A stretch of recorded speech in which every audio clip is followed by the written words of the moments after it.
ఈరోజు వికారాబాద్ నియోజకవర్గం మర్పల్లి మండలం రావులపల్లి గ్రామంలో ఉన్నాం. ఇక్కడ ఈ రావులపల్లి గ్రామము పరిస్థితి చూస్తుంటే వందల ఎకరాలు నష్టమవుడే కాకుండా రోడ్లు కావచ్చు, లేకపోతే ఇండ్లకు నీళ్ళొచ్చుడు కావచ్చు, ప్రజల జీవనం మొత్తం అస్తవ్యస్తమైపోయింది.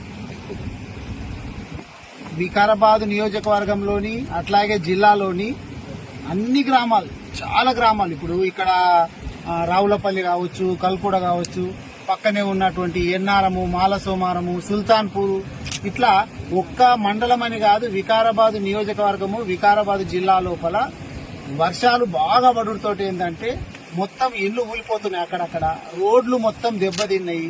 అసలు ఇప్పుడు నేను ఇందాక వచ్చేటప్పుడు కూడా రోడ్లు కార్లు పోయేటటువంటి పరిస్థితి లేకపోతే మా మండల అధ్యక్షుడు శ్రీకాంత్ రెడ్డి నేను కలిసి స్కూటీ మీద రావడం జరిగింది. అంత దారుణమైనటువంటి పరిస్థితిని అయితే పంట మొత్తం నష్టపోయింది. ఇందాక చూస్తే పత్తి పంటకైతే కాయలు ఇంత దొడ్డు కాయలు ఉన్నాయి, మొత్తం కూడా ఏర్లతో సహా పీకొచ్చేసి కొన్ని చోట్ల పత్తి పంట మొత్తం ఏర్లు కూడా లేకుండా మొత్తం కొట్టుకొని పోయింది.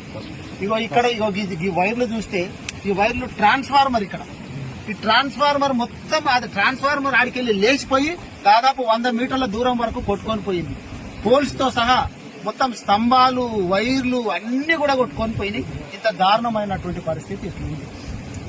రైతులు చాలా మంది నష్టపోయారు కాబట్టి మొట్టమొదటిగా రైతులను ఆదుకోవాల్సినటువంటి బాధ్యత గవర్నమెంట్ మీద ఉంది.